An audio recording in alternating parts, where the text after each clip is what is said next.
આમ આદમી પાર્ટીના શિક્ષણ સમિતિના સભ્યએ પ્રવેશોત્સવ લઈ આક્ષેપ કરી પ્રવેશોત્સવ કે દંભોત્સવ તેવા સવાલો કર્યા। સુરતમાં શિક્ષણ સમિતિની શાળાઓમાં હાલ પ્રવેશ ઉત્સવ ઉજવાઈ રહ્યો છે, ત્યારે મુદ્દે આજ રોજ આમ આદમી પાર્ટીના શિક્ષણ સમિતિના સભ્ય રાકેશ શિરપરાએ પ્રવેશોત્સવ કે દંભોત્સવ તેવા આક્ષેપ કરી ગુજરાત સરકારની નિષ્ફળતાને ઉજાગર કરી છે।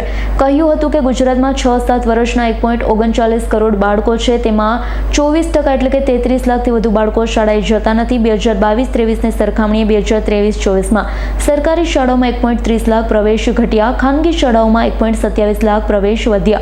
2015-16 બાદ રાજ્યમાં સરકારી સ્કૂલોની સંખ્યામાં 542નો ઘટાડો, ખાનગી શાળાઓમાં 1745નો વધારો થયો છે। પ્રાથમિક શાળામાં પ્રવેશ લેતા માત્ર 15% વિદ્યાર્થીઓ જ ધોરણ 12 પૂરું કરે છે। 34 જિલ્લામાં 2574 જેટલી શાળા જર્જરિત ઓરડા ધરાવે છે, જ્યારે 7599 શાળા હજુ પણ પતરાની છત નીચે વિદ્યાર્થીઓનો અભ્યાસ કરાવે છે। સરકારી આંકડા દર્શાવે છે કે શિક્ષકોની 19,650 ખાલી જગ્યાઓ છે। ગુજરાતમાં કુલ 34,699 સરકારી સ્કૂલો છે, જે પૈકી 7,007 સ્કૂલોમાં નળથી જળ સુવિધા નથી।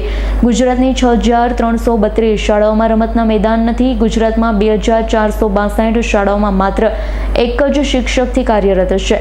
15 વર્ષ કરતાં વધુ સમયથી શારીરિક શિક્ષણ, સંગીત કલા, ચિત્રના શિક્ષકોની ભરતી કરવામાં આવી નથી। 15 વર્ષ કરતાં વધુ સમયથી લાઇબ્રેરિયનની ભરતી કરવામાં આવી નથી તેવું કહ્યું હતું। નમસ્કાર, હું રાકેશ શિરપરા, પ્રદેશ મહામંત્રી આમ આદમી પાર્ટી ગુજરાત સરકાર જે દર વર્ષની જેમ આજે પણ આ વખતે પણ 3 દિવસનો પ્રવેશોત્સવ મનાવી રહી છે, ત્યારે અમે વાસ્તવિક ચિત્ર ગુજરાતની પ્રજા સમક્ષ મૂકી રહ્યા છીએ।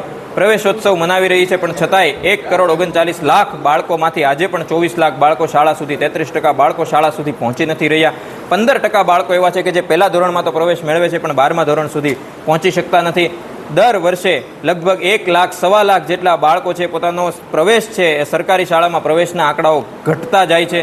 શાળામાં 19,000થી વધુ શિક્ષકોની અછત છે, 20,000થી વધુ વર્ગખંડોની અછત છે, 7,000થી વધુ શાળાઓ પાસે પીવાના પાણીની સુવિધાઓ નથી, 5,000થી વધુ શાળાઓ પાસે પોતાના રમતગમતના મેદાનો નથી। તો આ તમામ વાસ્તવિકતા છે જેને સરકારે સ્વીકારવી જોઈએ। પ્રવેશોત્સવની સાથે સાથે સરકાર આના ઉપર પણ કામ કરે એવી અમારી સરકારની વિનંતી અને ચેતવણી છે। Bureau report, S9 news, Surat. અમારી તમામ માહિતીથી અપડેટ રહેવા માટે જોડાયેલા રહો S9 ન્યૂઝ સાથે।